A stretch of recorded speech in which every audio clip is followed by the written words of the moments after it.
Hey, this is Nick Milavoy. And this is Jason Shadrick. And this is the 100 Guitarists podcast, where each week we talk about one of the 100 guitar players that we think you should know. Today, we have a very special guest. Hayden Pedigo is here to talk to us about John Fahey. Such a scholar of John Fahey. This was your call. Scholarly approach. Your idea, Nick. You played with Hayden before.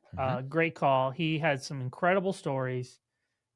We even unintentionally played the 6 degrees of John Fahey, and we connect. The 2 degrees of John Fahey, really? Well, hold on. Well, it's the 6 degrees of Kevin Bacon is like, know, that's what I'm saying. But it's like we're connecting John Fahey with Weird Al Yankovic. I know I just blew your mind, but that's what we're going to do in this episode. We're going to connect John Fahey with Weird Al. It's incredible. Incredible. I like it. Before we do that, we want to remind you that you can get at us by sending us a note to 100guitarists@premierguitar.com. You can also leave us a voicemail or send us a text to 319-423-9734.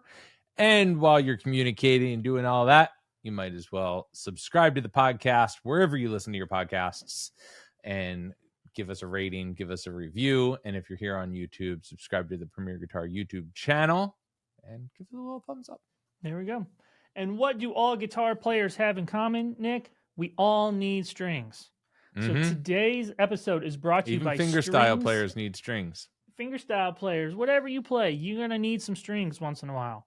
Strings by Mail is today's sponsor, and they feature the world's most complete in-stock, ready-to-ship selection of strings. They ship around the world. They have same-day USA shipping, and they are string experts with over 130 years of combined guitar experience. And you can choose from over 6,000 string options from over 75 manufacturers. That is a lot of strings. And Strings by Mail doesn't just feature strings. They also feature instruments, sheet music, accessories, and software with over 16,000 product options. Shop at Strings by Mail, where they're dedicated to helping you and your instrument reach your fullest potential, making the world a better place, one string at a time. I will say, I've gotten on some tips where I'm like looking for a weird set of strings. And Strings by Mail have come through. I've found the strings I need from Strings by Mail. And, you can too. You start looking around, spend too much time on your phone. You start thinking about flat wounds and where can you get this weird set of flat wounds? Oh, they're only in Germany. Strings by Mail probably has them. You can check that out over at stringsbymail.com. And I remember I was playing a theater show one time where I had to play banjo, mandolin, lap steel, acoustic electric, and nylon. I hope they paid you extra for all that carrying. Triple scale, but I wanted to at least make sure I had a set of strings, one set of back. The steel and electric were fine. I had plenty of those. But all the other instruments that I was playing, I just went Strings by Mail. I bought, one set. I bought a banjo, mandolin set just to have as a backup in case catastrophe struck, and it was so nice to go to one spot, get them all. Bam. Had them in a couple of days. It was great. So thanks to you, Strings by Mail, for supporting 100 Guitarist podcast. All right. Should we bring on Hayden? Let's bring on Hayden. All right, here we go. Here's Hayden Pedigo talking about John Fahey.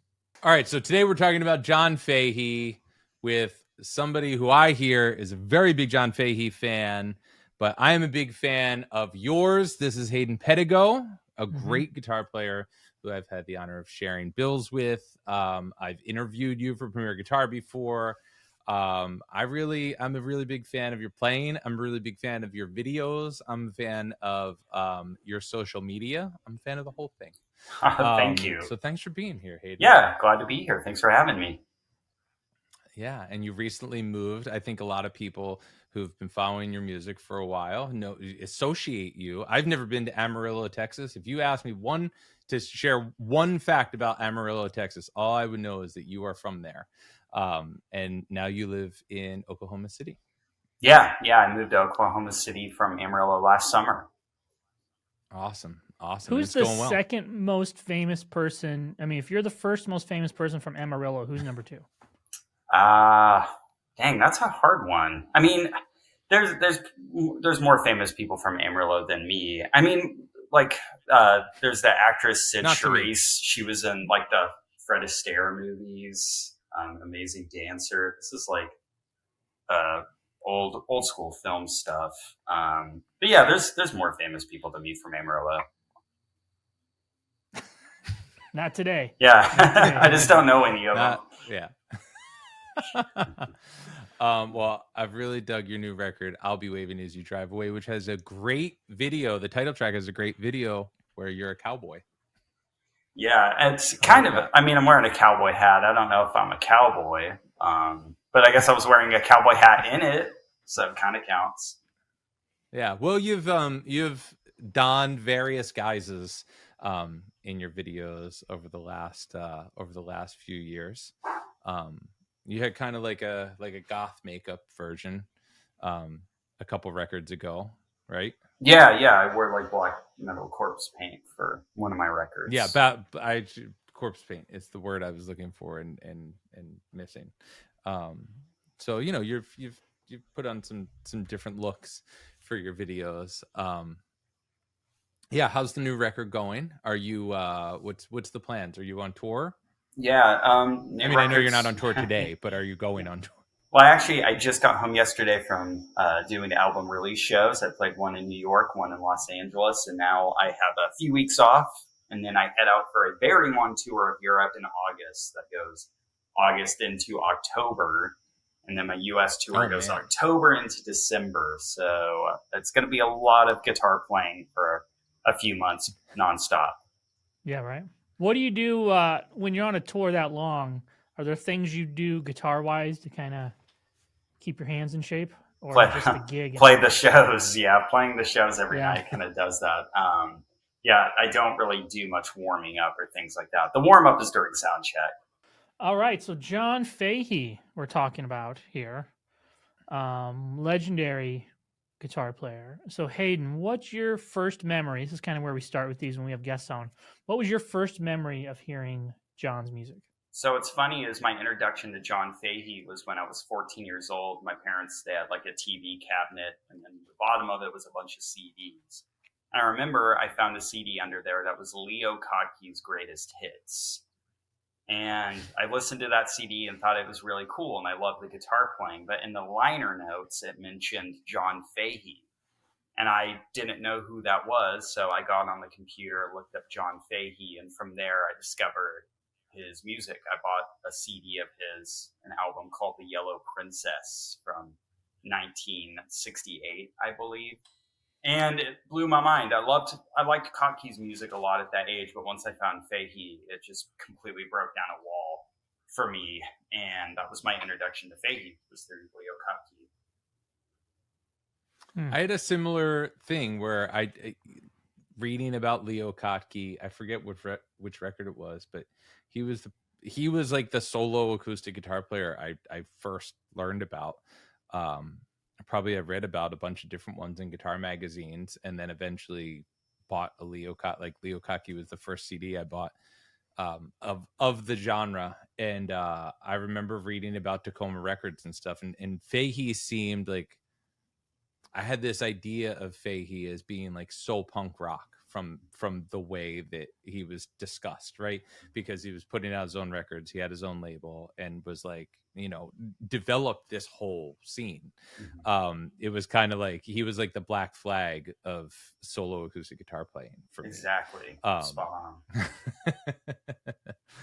on. So I imagine that a lot of people kind of found out about him through Leo Kottke. Leo Kottke seems so inside, but I feel like a lot of people know about him maybe more so in a mainstream way than Fahey. Yeah, absolutely. So, go ahead. Oh, so like, what was the first Fahey that you put your fingers on? Like, when did you did you try learning something, or were you just like inspired by the vibe? Well, I mean, I started learning Fahey tunes quickly after I found his music. When probably around 15 is when I really started to learn the songs. Sligo River Blues was one of the first pieces I learned by him. It's one of the few that's not in open tuning. That one's just standard. 3-chord, very, very simple finger picking song. And then from there, I started to really dig into his catalog and learn harder and harder pieces by him. I think the Red Pony was another piece I learned early on. But yeah, it was absolutely just the building blocks of my own playing are through his songs. Similar to the way you hear, I think there's this Carlos Santana quote where he talks about Clapton, where he said everyone had to go through Clapton to find themselves as a guitar player. And I feel that way with what I do with Fahey, is you have to go through Fahey to find yourself as a guitar player. That's how it was for me specifically. So from a technique perspective, what were some of the things you picked up from Fahey's playing? Was that the first time you were kind of really exposed to open tunings, or were there other guitarists that kind of turned you on to that? Well, I mean, I had found open tunings before Fahey because Ry Cooder was my introduction to all of that. Because when I was 12, 13 years old, I quickly realized I couldn't shred with my left hand. So I completely had to change how I played guitar. And I found Ry Cooder, learned to play slide guitar, and that's where the open tunings began. And Ry Cooder sets up Fahey really well because, I mean, he was playing songs by like Blind Willie McTell or Blind Willie Johnson, a lot of pre-war blues that teaches you how to finger pick and open tuning. So from Ry Cooder, I feel like I was primed to start learning Fahey pieces because I was already somewhat accustomed to playing open tuning pre-war blues stuff. So how about as far as, I mean, okay, so the Fahey thing, you know, the whole like, you know, the whole thing that he sort of innovated is the solo steel string guitar playing. And it's like, I just think that it's like often like outside of like the American primitive scene or something, it's like, I don't know that the history and the weight of that history always like gets credit to him as much as I think that it should be, you know, like, because it's like an inevitable thing that like people play acoustic guitar by themselves, right? Who also aren't singing at the same time. But for me, that's like such a huge thing that when I think about Fahey, that's why I'm thinking about like his historical significance. And I'm always interested in how people, like friends and people I listen to who are band people, diverge from people who are solo guitar players. Do you feel like that's why you're primarily a solo guitar player? Like from listening to Fahey and from his influence? Yeah, I mean, absolutely. The reason I make the music I do now, the solo instrumental guitar music, is because of Fahey. Yeah. But I was talking about this with someone recently about what Fahey began doing in the late 50s and early 60s. I feel like it's really hard it's the same reason that it's hard to explain to people, you know, what it would have been like to be alive when the Ramones' first record came out. You can listen to it now, and if you're younger, you can't understand how intense that must have felt to hear the first Ramones record, because now it's so normal that it's hard to convey that. And I think it's similar to Fahey, where a lot of people don't understand that. At the time Fahey was doing that, I feel like the two big levels of instrumental guitar music was you had Segovia, which was very trained solo concert nylon string guitar music. And then on the other end of the spectrum, you had players like Merle Travis and Chet Atkins, who had a following in an audience. But like Merle Travis, for example, he would sing, and his live shows were more old school, crowd pleasing. He was an old school crowd pleasing performer.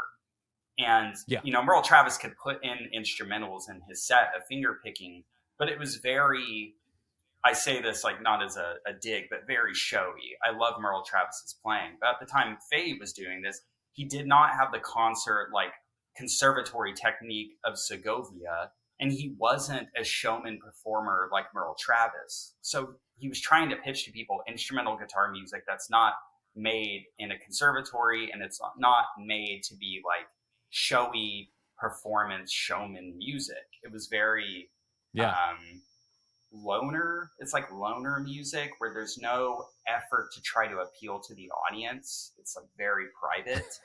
And I think that's what's so radical is Fahey said at the time in the 50s, he said solo steel string instrumental guitar music was like avant-garde. Like that was kind of an absurd concept to be doing. And even not long before that, the idea of what Segovia was doing was absurd for a while. The idea of a nylon string guitar being a solo instrument. It's like, well, that's a peasant instrument.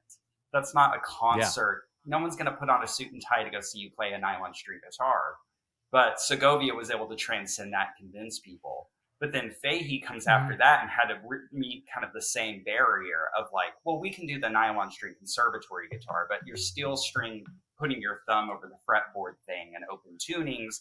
That's ridiculous. And I'm going on a slight tirade.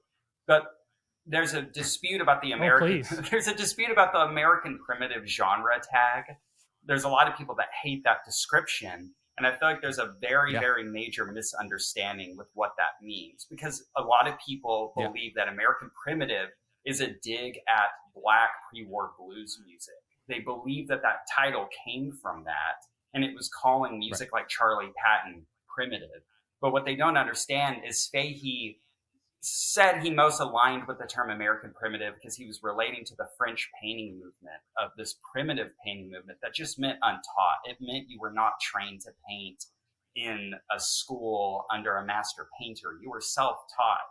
And Fahey, even though he was a very skilled guitar player, he aligned with that painting movement because he was not a Segovia-style conservatory trained guitarist.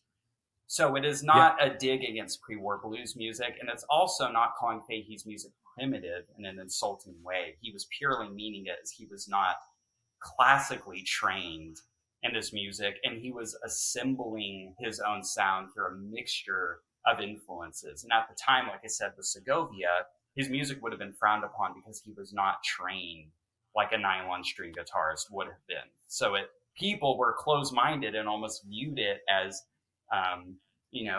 hillbilly music, or just, it wasn't viewed as well-trained music, even though Fahey was a super proficient player. But I always like to clarify, the American primitive tag is not a dig against pre-war blues music. He was just trying to associate it with the painting movement. Yeah, I've always found, I know a lot of people have issues with that term and have took umbrage with it. But I've always found it to be really fitting, and it might be a little inside baseball. It might be a little bit like, okay, like we can parse the difference between like conservatory music and non-conservatory music, and it's like, I think it's fair because it wasn't, while he's playing on this other music, he's also writing his own tunes and composing things. It's not folk music in that way. He's not just interpreting folk songs or something. He's creating his own thing. And for that reason, it's like there was nobody doing that. I mean, 1959, Blind Joe Death comes out, and then 1963, Death Chance Breakdowns, Military Waltzes, and then he's more active then, and it's like he's very much like creating his own lane, right? Yes. And what do you call that? He's not calling himself blues because he's not playing the blues, right? And it's I think I've always thought it was like a pretty tight way to describe what's going on. Yeah, and people don't understand. I think he had to find a way to quickly describe what he did, because he was not a folk revivalist and he was not a blues artist. And at the time, the genre parameters were extremely limited. So I think at the time it was a fitting description for what he was trying to do, because I feel like Fahey was progressing so fast that, like you said, if you look at his discography, it's kind of frightening that it's a record every year. And then you look at a year like 1968, where he did The Voice of the Turtle. 68's crazy. Yeah, Voice of the Turtle, Yellow Princess, and the Christmas album, the New Possibilities Christmas record, all three in the same year. And another layer to this is in, I believe, 63 or 64, Fahey was going to UCLA, because it was one of only two music folklore programs in America at that time. And he met Barry Hansen, who some people may know as Dr. Demento, the famous radio DJ in the 60s and 70s, and found Weird Al in the 80s. But what's wild is, I'm telling one of Barry's stories, but Barry Hansen told me that in 63 or 4, he was on campus at UCLA, and he saw a guy carrying a stack of records. And at the front was Fahey's Death Chance Breakdowns and Military Waltzes. And Barry walked up to him and said, "Hey, is that the new Fahey record?" And the guy said, yeah, it is. Do you want to buy one? And Barry was like, yeah, I'll take one. And he was like, I gave him the money. He gave me the LP. And the guy was like, by the way, I'm John Fahey. This is my record. And it was Fahey just like selling his own record. And they became very good friends from there. But Barry ended up producing 2 or 3 of Fahey's greatest records in the 60s, including The Yellow Princess. He also was the one that taught Fahey how to do tape loops when Fahey started to do the tape cut-up sounds on Recrea and Great San Bernardino Birthday Party. So Fahey was progressing at such a crazy rate. You know, it's baffling to me, and I think it's why he is the best, is there's no way for anyone ever to replicate what he did. It's still blows my mind. It's unreal. Yeah. So you're saying the connection between Fahey and Weird Al is much closer than any of us thought? Yeah, it's just one person away. So it's interesting to me about because when I first heard Fahey, it was the Blind Joe Death record, which when I went back to listen to it for this, like, it's not on streaming anymore. It might be. The way you have to find it is, I believe it is under a different title, because I think the one on streaming is the original 1959 or 60 recorded version, along with the 1967 re-recorded version, because Fahey re-recorded, I think, his first 3 LPs in 1967.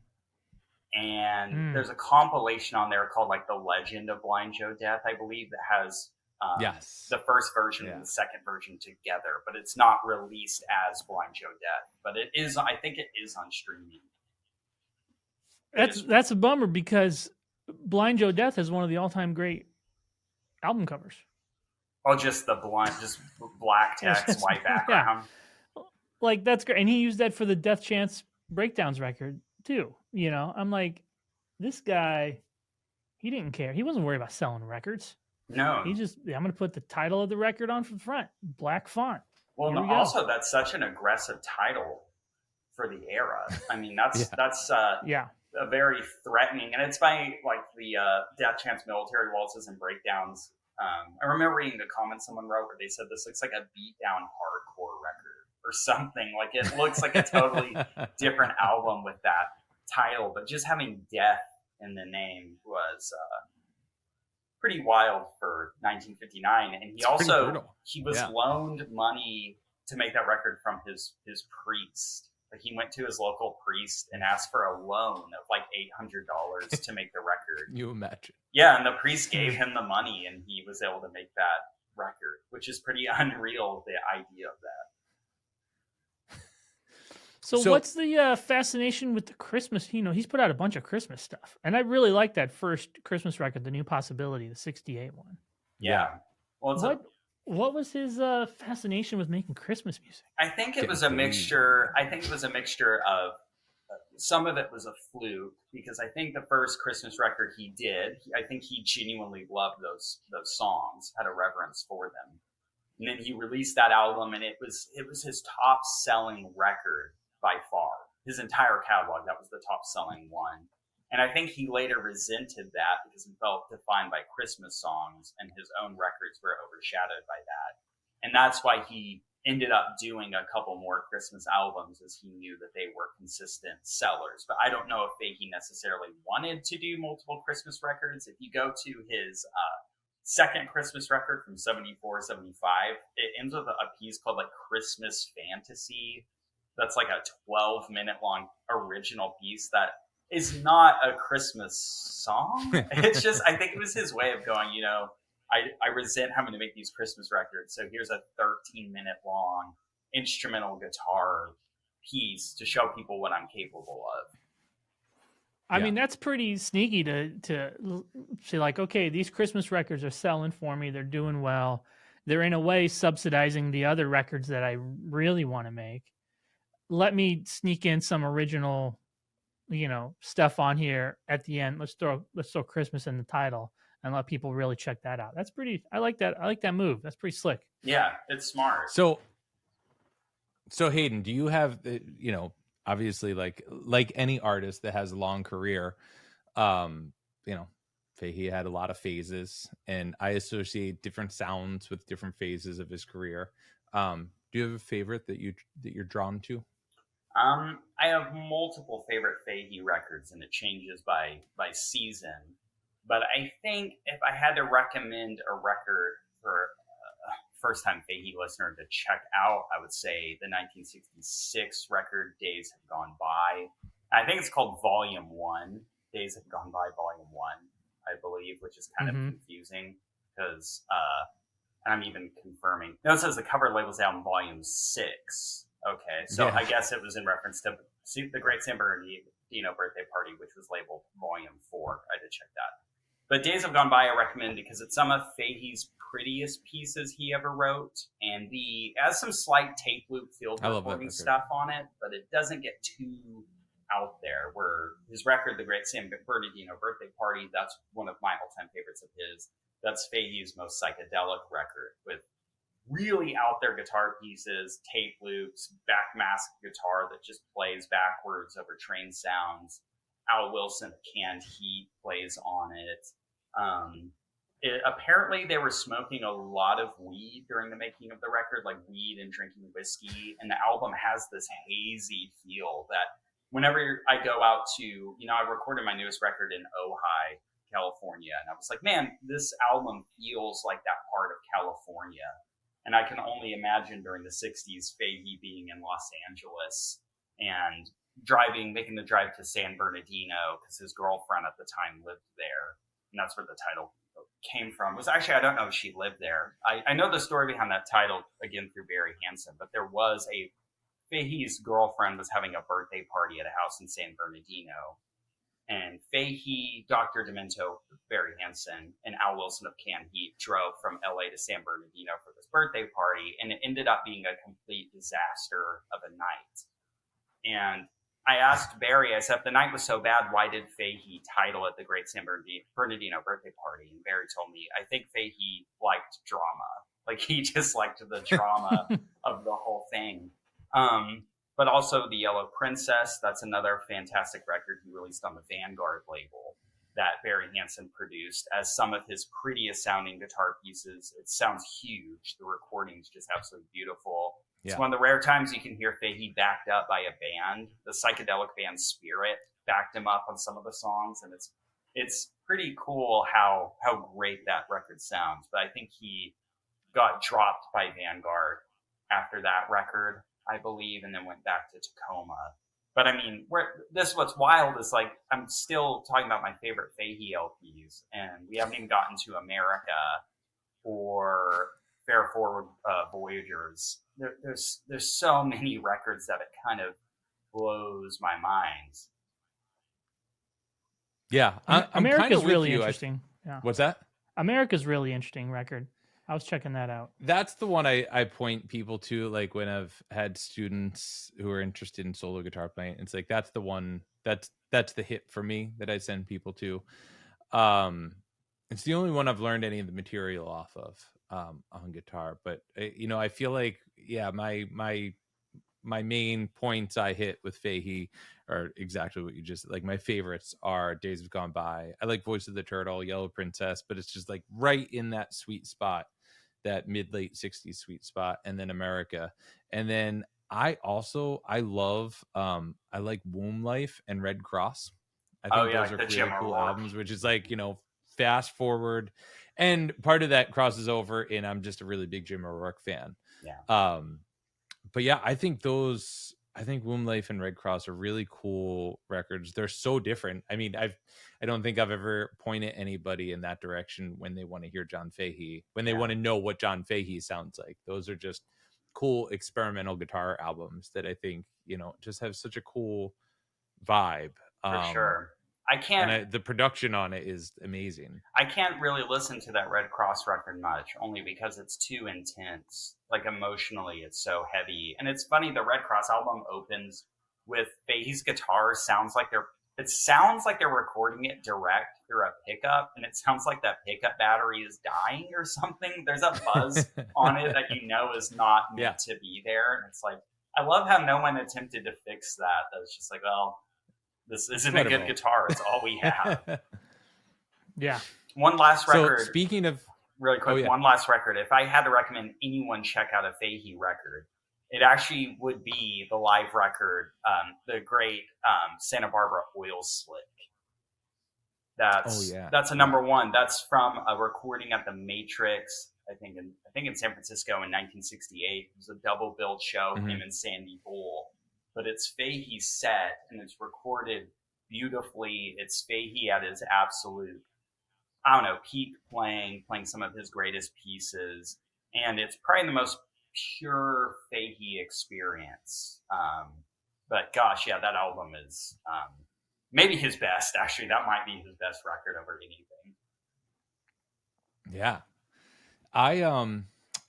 So speaking of different guitar sounds, or different sounds from Fahey, I've never really done much of a gear tracking. I'll admit that when it comes to like a lot of acoustic players, I am much more in tune with like people's electric gear than their acoustic gear.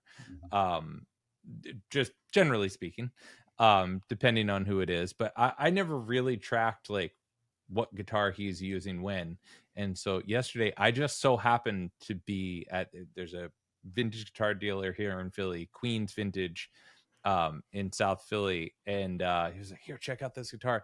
And it was this amazing Bacon and Day acoustic. Yeah. That like, I would say it's one of the nicest vintage guitars I've ever played. Like it just like, it had such a cool dry but really warm and really full tone to it. And then it's like, I didn't have much of a reference for it. And then Scott Sy, who's the owner of the store and owner of the guitar, was like, oh, this is the guitar John Fahey used like on a bunch of his early records. Like, was it the exact one or that kind of? No, not the exact one, but there aren't many of them in existence left. Yeah. Oh, go ahead. Yeah, have you ever played one of these? I have not. So that Bacon and Day Fahey played, it was a Bacon and Day Senorita acoustic. Bacon and Day was weird because they were just a banjo maker and they randomly made a couple. They're a banjo company. Yeah, they made a couple of acoustic guitars that I don't think did very well, so that's why there's not many of them. And they have these ridiculous ornate headstocks with like fake little jewels put in them and binding. But Fahey played that Bacon and Day, I think up until 67 or 68. And then Fahey switched to a Recording King, a Ray Whitley Recording King, which I think was Gibson made. But it's funny, the years Fahey was playing the Bacon and Day, it has this dead, rubbery sound. I associate that era as the dead, rubbery sounding Fahey. Yeah, it's real dry. Yeah, and it sounds... And playing this guitar, it's like, it's a very dry sounding guitar, but really full. Yeah. It was unique. Yeah. But it sounded like those records. It sounded like early Fahey stuff. Like I wouldn't have picked up on this myself, but once it was told to me, I like could vibe on it. And so then this morning I was like watching videos of him playing that guitar. And I'm like, whoa, I just played one of those. It's so cool. Yeah, it's an incredible guitar. But yeah, and then I mean by the end of his life he was playing a Martin, right? I mean, at the very end, I don't know. It's like it seemed like he was playing a bunch of cheaper guitars at the end. I feel like the timeline of his guitars is weird because he did the Ray Whitley Recording King, and then around 74, no, it was 76. He would have switched to a Martin Silver Jubilee. Yeah, I think that was around 76 that he switched to that. And then from the 80s forward, things get kind of dicey because I know Fahey went through a bunch of rough periods in his life where he was living at Salvation Army kind of halfway houses. He was pawning his guitars all the time. So you see a lot of videos of Fahey in the 80s and 90s where he's playing random acoustic guitars that seem kind of cheap, like cheaper random acoustics. Yeah, and there's also like there's those few live videos of him playing electric too, which I kind of am fascinated by. It's weird. Yeah. All right, so we got your listening list. You know, people want to check out John Fahey. I think this is a great place to start. I think that this is great stuff to sort of use on your journey through John Fahey. So Hayden, you're good. You know, you mentioned you're going on tour. your record's out. When you go on tour, my question for you is, when you go on tour as a solo guitar player, is it just you in the car? No, it's me and my wife, Lahana. She's literally my tour manager. So we travel together, which is awesome. I was going to ask if you were a podcast person or you're listening to Fahey records in the car. Yeah, either music or audiobooks. A lot of audiobooks. Yeah. One thing I wanted to tell you, Hayden, a couple years ago when we played a show together in Philly, you asked me to bring an electric guitar for you to borrow. You had your acoustic guitar, and you wanted to play electric guitar for a couple tunes. And I brought you my SG. I was playing my Jazz Master. I brought you my SG. I forget. I think we, talked out, like, here are a couple guitars I have, and I hadn't played my SG for a while. And you played it, and it totally inspired me. I put new pickups in that guitar and got it refretted. And now it's, sitting here. That had been in a closet for years, and now it's on the rack, and it gets picked up all the time. And that comes from, like, you played it, and I was like, it wasn't the guitar, it's me. Like, I should play that guitar. I remember that. You inspired that guitar it inspired me to give that guitar a new life. Good. I remember that guitar very well. It sounded beautiful. I remember, I think I jokingly asked you if you would sell it to me, and you said no. Did you buy an SG since then? No, but I bought a Firebird. I got kind of. Oh, dude! I mean, yeah, I got pretty sick. Kind of close to it. Now I'm obsessed with the Firebird. The neck pickup on that with finger picking is my favorite sound ever. Oh, dude, that's so cool. Is that guitar going on the road? It always does. Yeah, it's a beater. It's an Epiphone Firebird, like their newest one they did. I walked into a guitar store and saw it used, and I traded for it without even plugging it in. I just thought it looked cool. Traded for it, and then a couple weeks later took it on tour, and I was like, wow, this is my favorite guitar I've ever played. Oh, that's so cool. Dude. I love that. Awesome. All right, Hayden, thank you so much for joining us, man. Make sure everybody go check out Hayden's music. Check him out on tour. He's going to be all over the place. Yeah. And thanks again for turning us on to the world of John Fahey. Yeah, thanks for having me. Thanks for letting me talk about him. Yeah, thanks for stopping by. We'll see y'all. All right, so thanks again to Hayden for coming by and talking to us about John Fahey. We want to remind you again that you can get at us. Tell us your favorite Fahey record. Tell us what we missed. Tell us what what should we know about John Fahey. You can hit us up at 100guitarists at premierguitar.com. You can also voicemail or text 319-423-9734. Yes. And we talked about this after we hit the stop button, but one of the albums from talking to Hayden that I wanted to get turned on to was the Great Santa Barbara Oil Slick. And Hayden, I said, man, that doesn't look like it's on streaming. He gave me a secret trick here, Nick. And the trick is, if you look for this record here, here's the cover art on Apple Music. This John Fahey record. It just says John Fahey Sessions live to BBC. Somebody got wild with Canva. This is the Great Santa Barbara Oil Slick record. So that's the one he would recommend to people if you want to get into Fahey, which I just downloaded as we were there after we talked to Hayden. So that is you're only going to hear that kind of information, that kind of underground guitar nerd here at the 100 Guitarists podcast. All right. This is why you the streaming algorithms. That's right. Not even how to hack it, how to decode what these things are. I would have never known that was this Great Santa Barbara Oil Slick record. So we did it. Go see Hayden on tour. He's touring all over the place, Europe, the States. He's going to be in Philly. He's going to try and talk Nick out of this SG. If you want to see some real world guitar haggling in person, then hit that Philly show, because they're going to be out back talking SGs we're trying to deals. haggle. That's right. All right, Nick. Well, I think we did it, buddy. All right. And we'll see you next week. Have a great week.